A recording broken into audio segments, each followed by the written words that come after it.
Quantos têm o texto santo nesta noite? Ergam-no.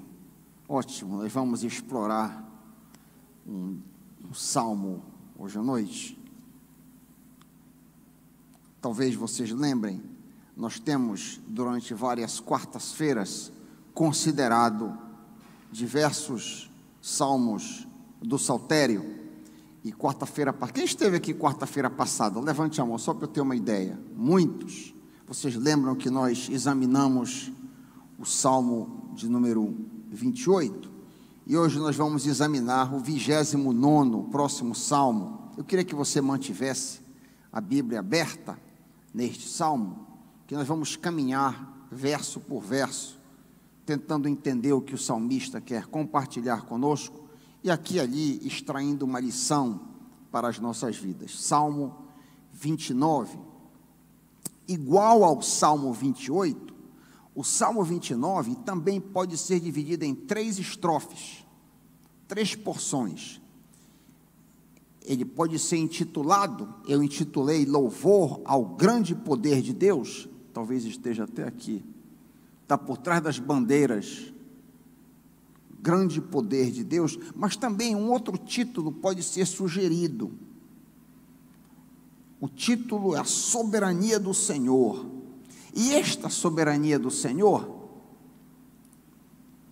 dá título às 3 estrofes. Se você quiser anotar na sua Bíblia, se você quiser marcar na sua Bíblia, eu tenho por hábito riscar a minha Bíblia. A sua Bíblia deve estar toda riscada, se você puder. Quando o seu neto, depois que você passar desse mundo para o próximo, o seu filho, o seu neto, o seu sobrinho, alguém examinar, olha a marca aqui da titia, da mamãe, do vovô, olha aqui os escritos na sua Bíblia. A primeira estrofe, a soberania do Senhor sobre os seres celestiais, versículos 1 e 2. Versículos 1 e 2. Tributai ao Senhor, filhos de Deus, tributai ao Senhor glória e força. Tributai ao Senhor a glória devida ao seu nome, adorai o Senhor na beleza da santidade. Aí termina a primeira estrofe. Segunda estrofe, versículos 3 a 9, a supremacia do Senhor sobre as forças da natureza. A partir do versículo 3, ouve-se a voz do Senhor sobre as águas, troveja o Deus da glória, o Senhor está sobre as muitas águas.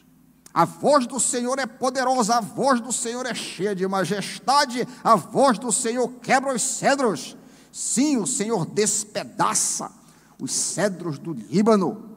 Ele faz saltar como um bezerro o Líbano e Sirion como bois selvagens.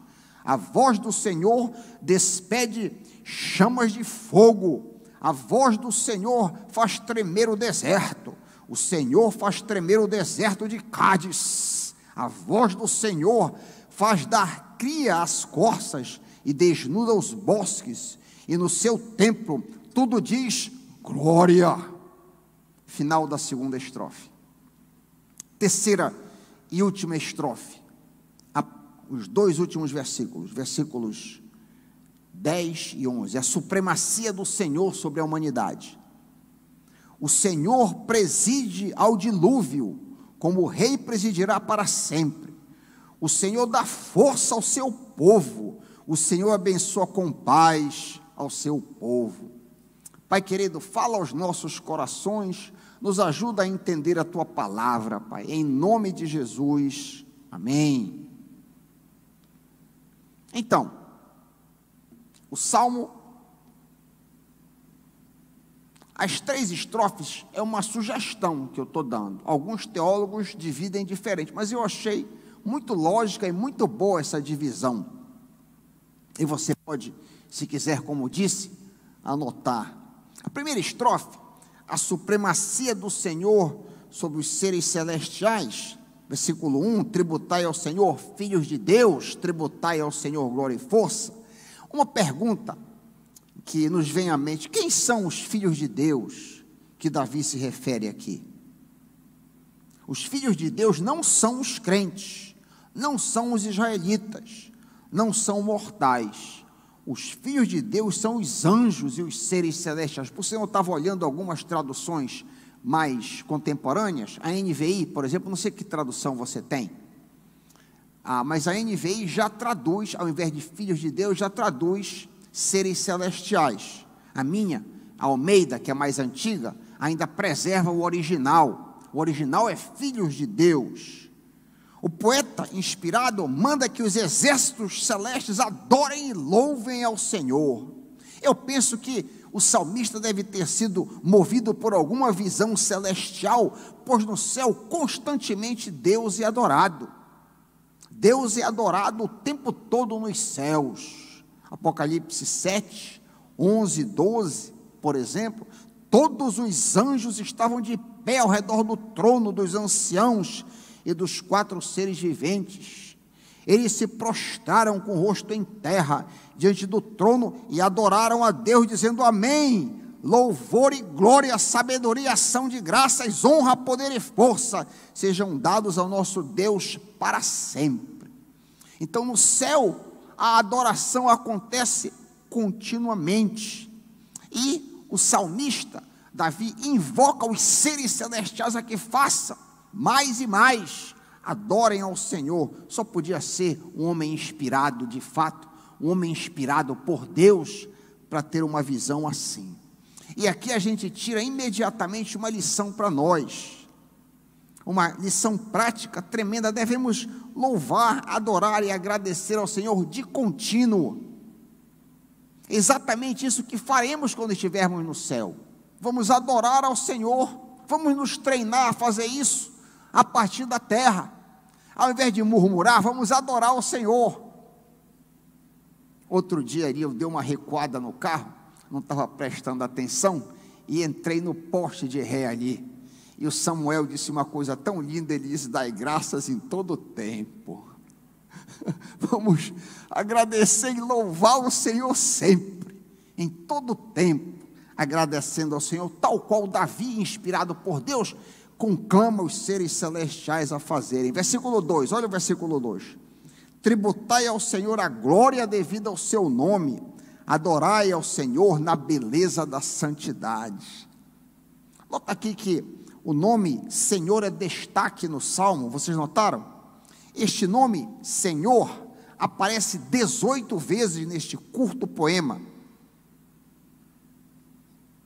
Lemos em Isaías 42, 8a, eu sou o Senhor, eu sou Yahvé, é o original, este é meu nome. Quando Davi destaca o nome do Senhor, ele está separando Yahvé, o Senhor, dos deuses pagãos, dos deuses dos gentios, que na realidade não passam de ídolos, não passam de demônios transvestidos de deuses.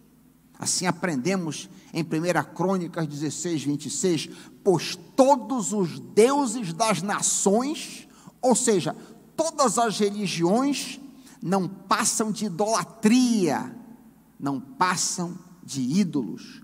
Todas as religiões do mundo adoram deuses falsos.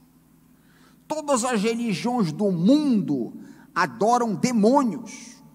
Consequentemente, Seixonoye, islamismo, budismo, animismo, confucionismo, shintoísmo, satanismo, mormonismo, hinduísmo, xamanismo, espiritismo, voduísmo, taoísmo, sikhismo, jaonismo, zoroastrianismo e inúmeros outros ismos não passam de idolatria, religiões falsas. Só o Senhor é Deus, aleluia, irmãos, só o Senhor é Deus. Lemos em Atos 4, 12, não há salvação em nenhum outro, diz a palavra de Deus, não há salvação em nenhum outro, pois debaixo do céu não há nenhum outro nome dado entre os homens, pelo qual importa sermos salvos. A única deidade verdadeira é o Deus de Abraão, Isaque e Jacó, que se revelou posteriormente por meio de seu Filho Jesus Cristo. Esse Deus, Yahvé, derramou o seu Espírito sobre todos os crentes no Pentecostes. Ele é um Deus triuno, cheio de amor e santidade. Ele é simultaneamente perdoador e justo. Ele é santo, como a Bíblia o apresenta. Por sinal, na parte B do versículo 2, olha o versículo 2, fala sobre a santidade do Senhor. Não é o que diz a parte B do versículo?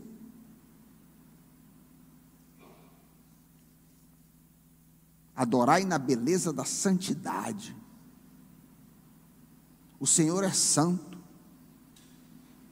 O que quer dizer santidade? O que é isso? Santidade é a pureza perfeita de Deus.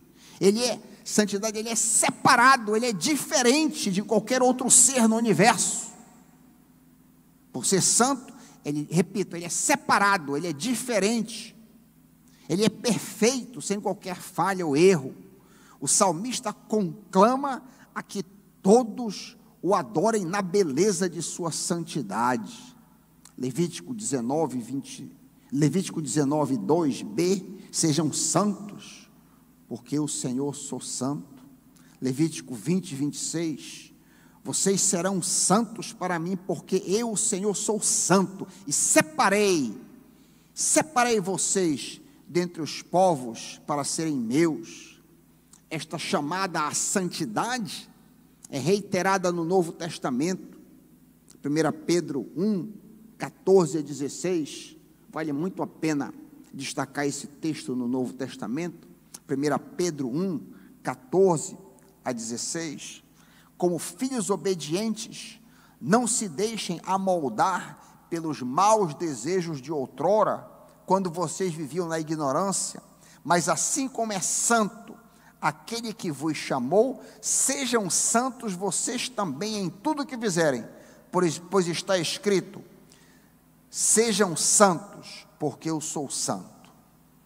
Aprendemos aqui uma outra lição. Devemos crescer à semelhança de nosso Pai. Este crescimento gradativo nos faz cada vez mais participantes da natureza divina. Vocês sabiam que quando nós vamos crescendo, mais e mais abandonando os nossos pecados e nos tornando mais parecidos com Jesus, murmurando menos, perdoando mais, sendo mais amável, sendo mais parecido com Jesus, nós vamos adquirindo a natureza de Deus. Isso é um pensamento extraordinário. Você sabia disso? Onde é que está isso, pastor Raik? Que nós vamos adquirindo a natureza de Deus. 2 Pedro 1, 3 a 4. 2 Pedro 1. Nós vamos crescendo em santidade, como o nosso Pai é santo, nós vamos também ficando parecidos com Ele. 2 Pedro 1, 3 a 4. Seu divino poder nos deu todas as coisas de que necessitamos para a vida e para a santidade, por meio do pleno conhecimento daquele que nos chamou para a sua própria glória e virtude.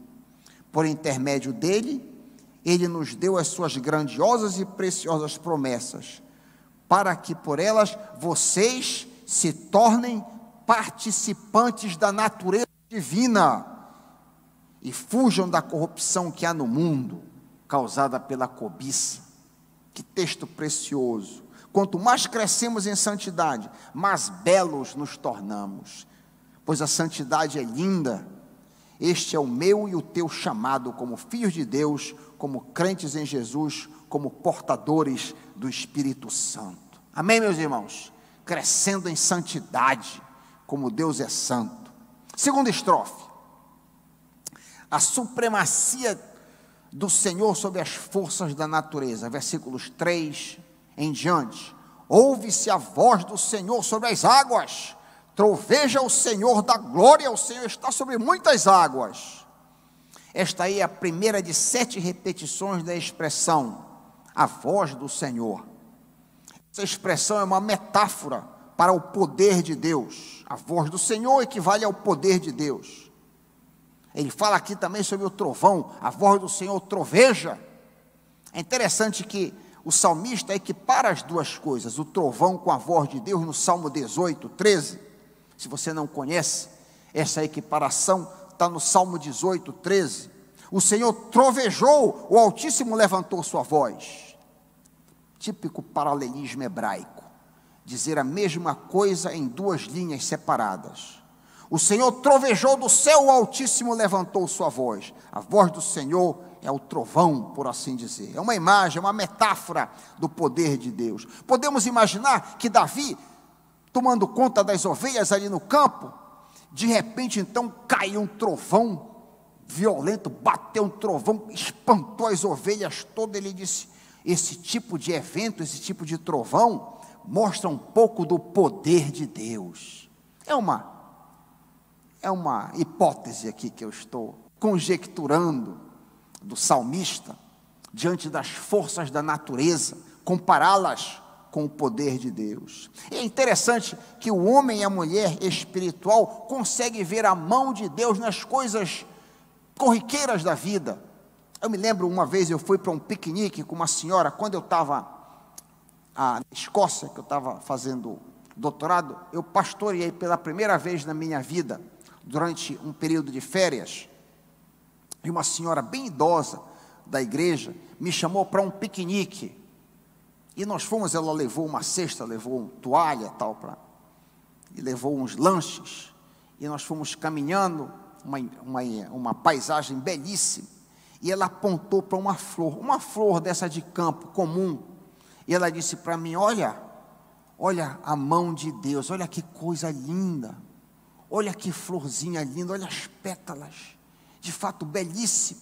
O homem espiritual, a mulher espiritual enxerga a mão de Deus nas coisas corriqueiras da vida, como Davi deve ter enxergado o poder de Deus no trovão, conforme ele diz aqui, conforme ele narra neste salmo. Versículo 4: a voz do Senhor é poderosa, a voz do Senhor é cheia de majestade.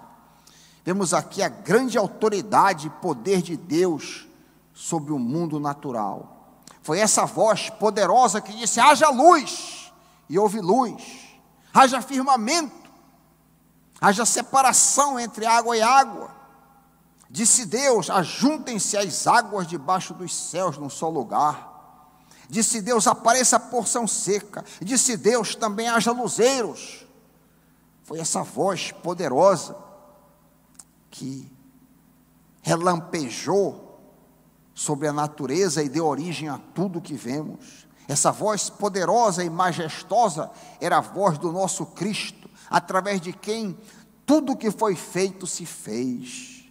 Assim lemos em João 1, 2 e 3, que Jesus estava no princípio com Deus. Eu estou inserindo Jesus. Jesus estava no princípio com Deus. Todas as coisas foram feitas por meio dele, Jesus. E sem ele, sem Jesus, nada do que foi feito se fez. Mesmo em sua humilhação, quando veio a esse mundo, quando Jesus baixou em forma de gente, aqui, 2000 anos atrás, a sua voz era poderosa, era com autoridade. Assim ele acalmou a tempestade, curou doentes e repreendeu demônios. Lemos em Lucas 4:32, que muitos se maravilharam da doutrina de Jesus, porque sua palavra era com autoridade. Vemos aqui a majestade, a voz poderosa do Senhor. Davi está se referindo ao Deus Yahvé, e nós estamos aplicando a Jesus.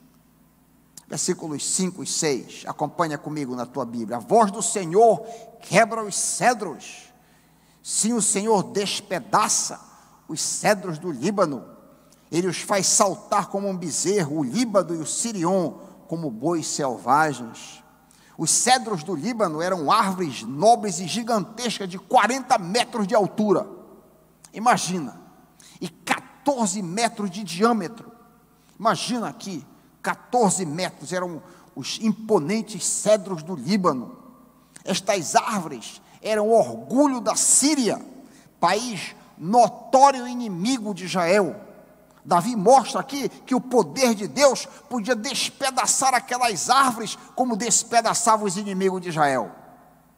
Olha que imagem bacana. Davi mostra aqui que o poder de Deus rachava aquela árvore enorme, transformava em nada, assim como os inimigos de Israel eram feitos em nada diante do Senhor. Aleluia. O poder do Senhor também é demonstrado quando o salmista diz que a sua voz fazia tremer as montanhas do Líbano e do Hermon, aqui também conhecido como Sirion. Lembramos da voz de Deus quando da entrega da lei ao povo de Israel. O Monte Sinai tremeu a tal ponto que o povo ficou apavorado. Lemos sobre essa manifestação de poder em Êxodo 19, 16 e 18. Êxodo 19, 16 a 18. Ao amanhecer do terceiro dia, houve trovões e raios. Uma densa nuvem cobriu o monte e uma trombeta ressoou fortemente. Todos no acampamento tremeram de medo. O monte Sinai estava coberto de fumaça, pois o Senhor tinha descido sobre ele em chama de fogo. Dele subia fumaça, como que de uma fornalha. Todo o monte tremia violentamente ante a voz do Senhor. Servimos um Deus poderoso, um Deus grandioso. Aleluia. É provável que Davi tivesse esta cena em mente quando ele escreveu este versículo 6. É provável que ele estivesse pensando nisso ao descrever o grande poder de Deus sobre a natureza. Os próximos versículos, por sinal, falam sobre chamas de fogo e tremor de terra. Olha aí, versículo 7 e 8. A voz do Senhor despede chamas de fogo. A voz do Senhor faz tremer o deserto de Cádiz. A paráfrase Nova Bíblia Viva, vocês conhecem essa Bíblia? Recomendo essa Bíblia, Nova Bíblia Viva. Muito bem, é uma paráfrase. Ela traduz esses dois versículos da seguinte maneira: quando o Senhor fala, raios de fogo riscam o céu. A voz do Senhor sacode o deserto. A voz do Senhor faz tremer o deserto de Cádiz. Bacana a paráfrase. A voz do Senhor aparece associada a fogo, como por exemplo na sarça ardente, quando o Senhor falou com Moisés em Êxodo 3, 2. Ainda no Egito, Deus mandou trovões e chuva de pedra e fogo desceu sobre a terra. A voz do Senhor aparece também associada ao tremor de terra, no Salmo 18, 7. Ali o salmista diz: a terra tremeu e agitou-se, os fundamentos dos montes se abalaram, estremeceram porque Deus se irou. Então a força do Senhor sobre a natureza é a impressão que Davi está querendo causar em mim e em você, quando lemos este poema. Ele segue falando, aqui na última linha da segunda estrofe, que é o verso 9, assustadas com trovões, e eu leio de novo da Nova Bíblia Viva, a paráfrase, versículo 9, assustadas com os trovões, as corças na floresta dão suas crias antes do tempo, a voz do Senhor arranca a casca das árvores do bosque, também no templo do Senhor, tudo anuncia a sua glória. Esta segunda estrofe termina falando sobre o mundo animal. Deus tem poder sobre os corpos celestes, sobre os trovões, sobre as tempestades e sobre todos os animais. Nada nem ninguém escapa ao seu controle. Os trovões, os ventos e tempestades têm enorme impacto sobre as bestas do campo, como vemos aqui no 9, e também sobre as árvores do bosque, que perdem suas folhas e ramos devido à violência da voz do Senhor. E a última informação nesta segunda estrofe, e resumo dela, está lá no finalzinho do 9, e no templo tudo diz glória. Olha que coisa, no templo tudo diz glória. Que templo o poeta se refere aqui? É um templo físico como esse? Não, o templo aqui referido é o céu. Vocês lembram de como iniciou este versículo? Ele começou dizendo que os filhos de Deus deveriam dar glória ao Senhor. E aqui, no final dessa segunda estrofe, ele mostra que o Senhor, no seu santo templo, onde está o seu trono, os anjos, os arcanjos, os querubins, os serafins atribuam glória à sua majestade. Há uma lição aqui para nós, meros mortais. Ora, se os seres celestiais, os serafins, os anjos, são comandados a adorar a Deus por causa do seu grande poder, muito mais nós, crentes em Cristo Jesus, seus gemidos, vinde, adoremos, louvemos ao Senhor nosso Deus na beleza da sua santidade. Amém, meus irmãos? Terceira e última estrofe. A supremacia do Senhor sobre a humanidade. Versículos 10 e 11. O Senhor assentou-se soberano sobre o dilúvio. O Senhor reina soberano para sempre. Davi deve ter visto aqui uma grande tempestade com uma enorme chuva, o que o fez pensar sobre o dilúvio, conforme narrado em Gênesis. Nesse episódio, somente Noé e sua família foram poupados. Toda a humanidade foi ceifada. Que gigantesca demonstração de poder da voz do Senhor. Este versículo nos alerta da seguinte maneira: da mesma forma como Deus foi soberano no dilúvio, castigando a pecaminosidade dos homens, Ele continua soberano hoje, Ele continua reinando hoje. O Senhor assentou-se soberano sobre o dilúvio, diz ele no 10. O Senhor reina soberano, e eu digo, hoje, para sempre. O fato é que Deus se mostrou juiz naquela época. Durante o dilúvio, Ele se mostrará juiz de novo, no final dos tempos, como lemos em 2 Pedro 2, 5. Que Ele não poupou o mundo antigo quando trouxe o dilúvio sobre o povo ímpio, mas preservou Noé, pregador da justiça, e mais 7 pessoas, a família de Noé. E pela água o mundo daquele tempo foi submerso e destruído. Pela mesma palavra dos céus, a voz do Senhor, a terra que agora existe estão reservadas para fogo, guardados para o dia do juízo e para a destruição dos ímpios. Deus se mostrou soberano, diz Davi, no dilúvio, e há de se mostrar soberano, rei, juiz, para sempre. E por último, versículo 11, o Senhor dá força ao seu povo, o Senhor abençoa com paz ao seu povo. Duas palavras se destacam aí no fechamento deste salmo: força e paz. Durante a segunda estrofe, vimos que nosso Deus é poderoso, dotado de toda a força para executar prodígios na natureza. Esta força Ele concede a nós, também seus filhos, para que vençamos as nossas batalhas e sejamos vitoriosos. Durante as tempestades da vida, o Senhor nos concede força para vencê-las. Amém, irmãos? Após as tempestades, o Senhor nos dá paz. Depois da tempestade, segue-se a bonança. A versão inglesa contemporânea transforma esse versículo 11 numa oração, que nós encerramos a nossa palavra com essa oração. Versículo 11: oremos para que o Senhor nos faça fortes e nos dê a paz. Em nome de Jesus, amém.